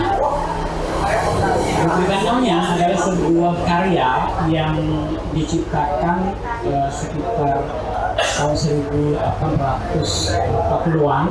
Itu adalah pergaulan antar etnis di Karangasem, di daerah pelabuhan di Karangasem.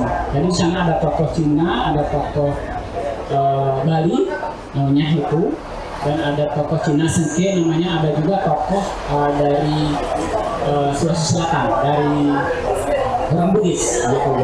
Jadi menarik itu pergaulan antar etnis, dan mungkin ini juga ada kaitannya dengan pergaulan antar etnis pada mungkin jauh yang itu di belakangan, mungkin yang Cina ini tentu lebih awal kalau kita melihat data sejarahnya.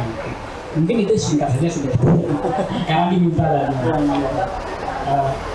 berikutnya. Saya melihat juga Mani menggunakan di dalam karya ini mencatatkan glosarium yang ditaruh di awal sebagai catatan ya. Jadi ini menarik. Umumnya karya sastra Bali yang berbicara tentang Bali ini bisa jadi pengayaan kosakata bahasa Indonesia. Jadi Balai Bahasa, teman-teman yang bergerak di bidang perkamusan di Balai Bahasa sudah mencatat kosakata yang ada di dalam karya sastra yang bisa diusulkan untuk menjadi kosakata bahasa Indonesia. Ini menjadi masukan mungkin nanti bagi teman-teman yang bergerak di bidang perkamusan di Balai Bahasa.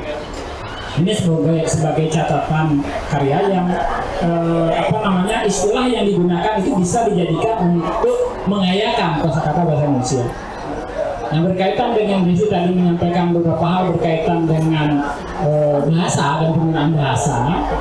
Saya melihat secara umum Nani menggunakan bahasa tulis dengan bagus.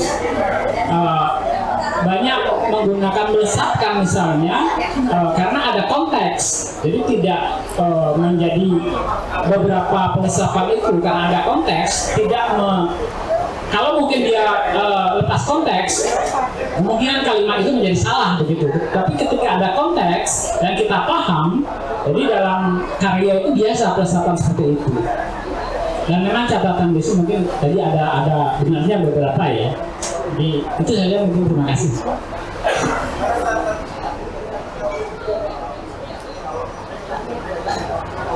Cik, semoga nggak storing oke. Cik. Desi dulu. Gantian. Data arkeologi ada di. Aduh, kalau data arkeologi itu sebanyak apa gitu, mana yang menggunakannya? Itu mungkin nanti lebih ke Beli Guna kali ya, karena lebih condong ke Beli Guna itu karena saya pribadi tidak menguasai hal itu gitu ya Pak, berarti tidak salah gitu. Cuman dari hasil obrolan kami, saya selaku teman gitu selama Manik berproses menjelang penerbitan karya ini, hal-hal yang ia ungkapkan dalam karya-karyanya sebenarnya tidak secara sengaja ia berupaya untuk mencari referensi gitu, kemudian membaca referensi terlebih dahulu, kemudian memasukkannya ke dalam karya. Tidak seperti itu prosesnya gitu. Dari apa yang dia nyatakan dan dari obrolan kami bahwa ada hal-hal yang tidak sengaja gitu, kemudian ia temui dan bisa masuk ke dalam cerita, kemudian karena ia tidak memahami, barulah dia mencari tahu gitu. Itu itu sih kalau dari sebanyak apa gitu sisi arkeologi yang digunakan, mungkin nanti tambahkan sama Bunda gitu Pak ya. Kemudian dari segi kebahasan yang tadi sempat disinggung, iya mungkin bisa jadi kalau ada konteks itu menjadi tidak salah gitu. Misal seperti yang tadi saya bilang itu apa ya Pak ya? Lalu bagaimana dengan kain penutup dada? Tiap orang bisa keluar hanya dengan kain yang melekat pada pinggang hingga ujung betis. Jadi ada sebenarnya penggunaan kata yang sama gitu, diletakkan pada satu kata yang sebenarnya tidak memiliki fungsi. Nah, konteksnya di mana kemudian? Itu yang apa kemudian konteks yang ingin dicapai dari penggunaan kata berulang yang sebenarnya tidak memiliki makna pengulangan itu gitu. Itu jadi pertanyaan saya juga, apakah dia dengan sadar menggunakannya atau tidak. Saya Bapak sedikit. Iya, silakan. Kemungkinan yang itu nggak salah. Tapi yang saya sampaikan bahwa Manik juga dengan sadar membuat sangat besar dalam karyanya, dan itu ada konteksnya. Jadi kita sebagai pembaca paham. Kalau itu mungkin ada kesalahan yang bisa harus diperbaiki. Iya, terima kasih Pak Khawadir. Dilanjutkan ya. Ya, terima kasih Bimade. Sejauh mana penggunaan data arkeologis dalam novel Kota Kabut Wali Jingkang ini, saya merasa Manik menggunakan itu. Yang pertama itu bisa kita ketahui dari referensi kamus bahasa Bali kuno yang digunakan. Kemudian yang kedua dari penamaan istri dari Maharaja Muda Dadap itu yang diberi nama Sasning Sasangkesih. Kita tahu bahwa kalau kemudian kita merujuk pada prasasti-prasastinya, Jaya Pangus itu kan memiliki dua istri. Istri yang pertamanya itu bernama Arkaja Cihne Sasangke. Ya. Karena ada kata Cihne inilah kemudian ditautkan dengan Cina gitu. Arkaja Cihne Sasangke. Sasangke itu digunakan juga oleh Manik dalam nama dari istri Maharaja itu. Tetapi dengan tambahan Ning. Ning itu kemungkinan besar dugaan saya mengacu pada penanda gender yang sama dengan Ning. Sasangke itu sama dengan Sasangke. Kemudian nama panggilan dari Ning Sasangkesih ini adalah Sasih. Sasih juga mengacu pada rembulan. Jadi saya yakin Manik pasti berusaha mengetahui kalau memang ini adalah novel penggambaran dari Balingkang yang ada di Pulau Bali, kemudian keratonnya ada di Pinggan, itu rajanya sangat identik dengan Jaya Pangus, dan Jaya Pangus itu memiliki istri Arkaja Cihne Sasangke. Arkaja Cihne Sasangke. Jadi Manik sebenarnya menggunakan data-data arkeologis, terutama juga prasasti-prasasti. Itu bisa kita gunakan dari lihat dari penamaannya, penamaan permaisuri ini karena pas gitu. Nah, tetapi yang menarik adalah Manik kemudian melakukan penelusuran tidak hanya bersumber dari prasasti-prasasti Bali saja, tetapi juga mencari tautan antara hubungan Bali dengan Cina. Misalnya Pinggan, kita sekarang kan sebut wilayah itu Pinggan. Manik kemudian mengubahnya menjadi Pingyan.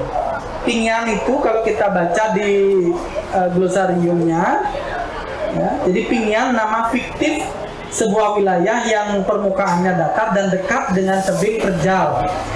Ya, dalam bahasa Cina Ping itu artinya datar dan Yan itu artinya jurang atau tebing batu yang terjal. Jadi barangkali saya menduga bahwa Manik berusaha melegitimasi bahwa daerah Pinggan itu memang berasal dari kosakata bahasa China yaitu Pingyan. Termasuk juga Songan itu diduga berasal dari bentuk purba Songyang. Nah, hanya kemudian julah itu tetap digunakan julah gitu ya. Kenapa tidak julahian misalnya? Saya menduga tidak ditemukan referensi yang mirip dengan bahasa China-nya gitu. Ya, Sengman, Luna Cina apa kata yang kita lihat sekarang kan mengalami evolusi dari bentuk purba itu kan ya. Nah, Manik berusaha mencari itu dalam bahasa-bahasa Cina itu. Wali misalnya kenapa diubah Bali Dwipa menjadi Wali Dwipa? Dugaan saya, Manik menemukan perkautan antara Bali ini dengan China karena di dalam kosakata China itu ada kata wali, double L. Wali itu artinya tumbuhan yang menjalar. Di dalam cerita dia menyebutkan bahwa ada satu pulau yang dipenuhi dengan rumput-rumput yang menjalar gitu. Ya, dan meninggi. Dugaan saya jangan-jangan Manik juga menafsirkan Bali Dwipa ini berasal dari kata Wali Dwipa yang di masa lalu adalah sebuah pulau yang dipenuhi semak belukar yang menjalar itu.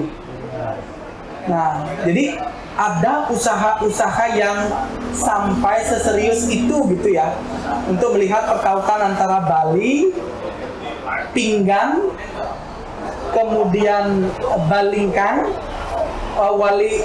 Walingkang itu kan menjadi Wali Jingkang gitu. Kota yang kalau kita baca di dalam glosariumnya ya Wali Jingkang ya dalam Cinanya itu Jing itu artinya kota besar, Kang itu sehat, damai, berlimpah ruah. Jadi dugaan saya Manik menduga Balingkang ini berasal dari kata Wali Jingkang itu. Nah, jadi ada keinginan untuk menelusuri kosakata-kosakatanya sampai sedalam itu. Nah, itu sih yang kira-kira belum ada. Itu menariknya dan Manik banyak menggunakan kosakata bahasa Bali di dalam karya ini. Seperti membiarkan adanya kata niang, misalnya arah itu dipertahankan saja. Terus betul kata Blimade bahwa ini bisa berpotensi menanyakan sumbangan bangsa Bali ke dalam kasanah bahasa Indonesia. Itu saja sih. Ya, terima kasih. Penjelasan yang luar biasa. Mana? Jul, Aman itu mau tanya kan? Saya Najel. Nah, tagih ini. Aku lewat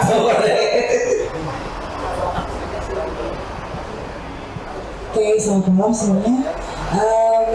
Pertama-tama selamat dulu untuk Manik atas terbitnya buku novel Kota Kabut Wali Jingkang. Sebenarnya aku belum baca malah, maaf ya. Terima kasih untuk bukunya juga Manik dan terima kasih untuk karyanya memperkaya pengetahuan saya yang agak sulit membaca. Ngobrol dengan Manik, apa yang saya kenali dari Manik itu membuat saya kaget ketika saya mengetahui Manik akan menerbitkan buku ini. Karena yang saya tahu adalah Manik di belakang laptop duduk menyendiri mengerjakan mapping, mengerjakan hal-hal yang berbau teknologi. Tapi kemudian kami mengobrol tentang spiritual, tentang energi, tentang frekuensi. Dan itu mengejutkan saya, seorang Manik bertanya tentang energi, tentang frekuensi, ada apa ini?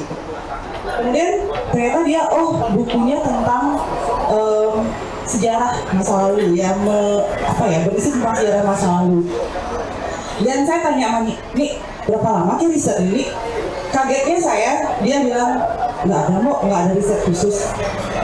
Dan setelah mendengar pemaparan dari Guna, di mana penokohan, setting tempat itu banyak sekali kemiripan dengan hal-hal di masa lalu, kesejarahan masa lalu. Yang dikatakan Manik dia tidak melakukan riset itu kayaknya mustahil bagi saya.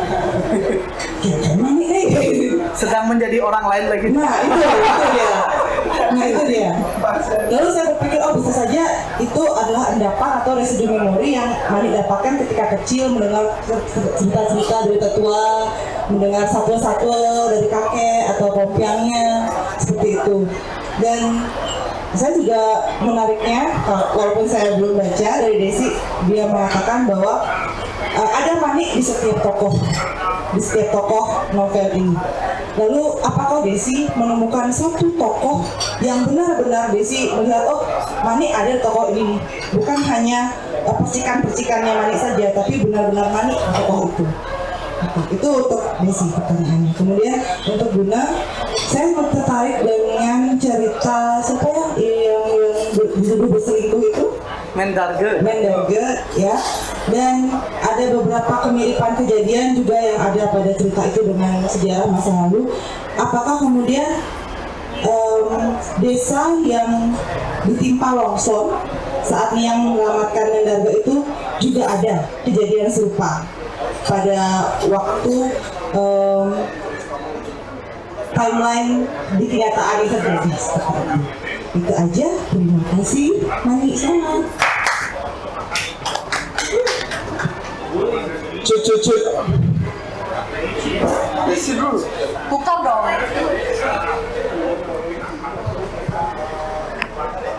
Ya, terima kasih ya Devi atas tanggapannya dan menarasikan ulang juga sedikit tadi tentang kisah Mendarge yang sebenarnya sangat memilukan ini gitu kan. Apakah ada satu kisah yang seperti itu? Saya pribadi kurang tahu ya. Tetapi dugaan saya ini adalah informasi sisipan yang Manik gunakan memang untuk menambah situasi tragis dalam karya ini. Kita membayangkan saja misalnya sepasang suami istri yang karena dia curiga bahwa istrinya berselingkuh, ketika menggoreng kijang itu tiba-tiba istrinya didorong oleh suaminya sendiri gitu dan tangannya terkubur gitu kan. Itu kan lama sekali saya ingat itu. Saya tidak tahu apakah ini ada di dalam sebuah karya sastra, misalnya prasasti, babat dan yang lain sebagainya. Saya kurang tahu, cuman ini lama sekali dan bagi saya yang kuat itu konfliknya Mendarge ini. Dia juga yang menginterogasi si Sasangke sih. Nah, apa yang sebenarnya Desi ceritakan tadi itu mengkonfirmasi sebenarnya bahwa memang apa yang tertulis di sini adalah sari-sari dari pengalaman, dari laku, dari apa yang pernah dialami oleh Manik sebelumnya. Ketika Sasangke ini yang sebelumnya adalah istri dari Maharaja Muda Dadap, itu karena membacok seorang pengkhianat dia harus menyamar menjadi pelayan biasa. Menurut Mendarge ini gerak-geriknya terlalu santun gitu si Sasangke ini, oleh sebab itu banyak ditanya dia. Nah, salah satu pertanyaannya itu tentang keyakinan. Dia tidak memakan daging. Kan tadi Desi konfirmasi kalau Manik katanya sempat hanya memakan wortel saja. Jadi di sini juga Sasangke itu tidak makan daging. Dia takut melihat darah karena ada trauma masa lalunya. Nah, salah satu dialognya yang bagi saya menarik ada tautannya dengan apa yang disampaikan oleh Devi tadi. Ada satu kutipan yang menarik bagi saya yang ditulis oleh Manik. Ketika Mendarge itu bertanya, apa keyakinanmu sehingga kamu kemudian tidak memakan daging, takut melihat darah? Jawaban dari Sasangke itu seperti ini. Aku memilih memuja Betara dan Betari di alas Metaung karena ikatan dan kedekatan terhadap alas yang menjadi tumpuan hidupku bertahun-tahun. Beliaulah yang selalu melindungi, menyelamatkan, dan memberikanku bekal untuk hidup. Memuja bentuk atau nama lain yang masih asing dan yang bagiku masih jauh terasa menyulitkan. Seorang penempa besi akan memuja roh api karena beliaulah segala ciptaannya dapat dibentuk. Seorang petani akan menyembah ibu pertiwi atas karunia melimpah yang dia berikan. Jadi ada dialog tentang keyakinan yang mengajak kita beragama dari dekat, tidak dari yang jauh-jauh gitu. Nah nanti mungkin bisa kita konfirmasi ke Manik, mumpung penulisnya kita bisa ajak ke sini. Itu aja dong, terima kasih. Ada lagi? Pak Zum mau? Oke. Oh, Sajur. Apakah ada manik di setiap tokohnya? Dan mana yang paling manik? Terima kasih Kak Devi. Mungkin seperti pernyataan saya tadi ya. Sebenarnya novel ini adalah manik, mau tidak mau kita harus mengatakan itu gitu. Karena dia selaku penulisnya punya peranan yang besar mau menjadikan novel ini sebagai apa atau siapa. Dan dengan sadar pasti Manik selaku penulis mengadakan atau tidak mengadakan itu sendiri saja itu adalah sudah manik gitu. Jadi ketika ditanya yang mana sangat manik, jawabannya tidak ada. Karena ketika saya mengatakan bahwa salah satu mungkin alasan Manik mengadakan novel ini adalah cara dia sembuh dari hal yang tidak mampu awalnya dia lakukan dan mampu dia lakukan, juga sebenarnya menjadi cerminan setelah novel ini terjadi, yaitu Manik yang masih tidak berani dengan lugas mengatakan hal-hal yang tidak bisa ia katakan sebagai Manik yang nyata gitu. Bahkan pada novel banyak hal yang masih dia rahasiakan gitu. Mungkin Bliguna juga merasa bahwa tidak lega gitu. Membaca novel ini membuat kita penasaran untuk memasukinya, tetapi juga menjadi tidak lega ketika menyelesaikannya. Karena ada begitu banyak hal yang dirahasiakan, padahal sebagai karya gitu, buku sebagai karya sastra, pilihan menerbitkan novel gitu, itu adalah cara lain yang bisa Manik pilih untuk berani mengungkapkan sesuatu, tapi juga tetap tidak ia ungkapkan. Nah, itu juga adalah Manik gitu. Dalam wujud fisikal dan bagaimana ia berlaku kesehariannya, begitu juga saya melihat cerminan novel ini yang tidak berani dengan lugas juga mengatakan hal-hal yang ia sebut rahasia dalam novel-novel dan tokoh-tokoh yang ingin mengungkapkan sesuatu tapi dirahasiakan dan dirahasiakan. Itu sih kurang lebih. Terima kasih. Ya, novel ini adalah manik. Oke, teman-teman, karena waktunya sudah, kita mulai tadi jam 7.05 dan sekarang jam 9 berapa? 8.57. Oh, pas ya. Terima kasih Bliguna, karena waktu masih panjang gitu ya, tapi Bliguna tadi sama istri dan anak gitu. Nggak apa-apa. Gak enak juga. Kak, ada Manik juga masih di sini. Terima kasih. Dan Desi terima kasih, dan teman-teman yang sudah datang terima kasih. Bahwa kita belajar satu hal, bahwa Manik yang begitu tidak bisa mengungkapkan ternyata bisa mengungkapkan, tapi juga berkabut gitu. Ada hal yang rahasia yang belum selesai, ada rahasia yang masih tetap ditutupkan. Tapi dari Bliguna kita cukup tahu banyak ilmu pengetahuan, banyak prasasti, dan banyak sekali tautan-tautan masa lampau dengan masa kini. Terima kasih buat para penanya, dan terima kasih buat Warung Kopi Gajah Mada yang sudah menyiapkan tempat dan kita bisa diskusi di sini. Dan mari kita akhiri tepuk tangan bersama, setelah itu kita foto bersama ya. 1, 2, 3. Terima kasih. Selamat menikmati. Foto bersama. Ya, rencananya nanti tak kirim ke sana. Tolong dong. Minta contekannya. Bikin aja.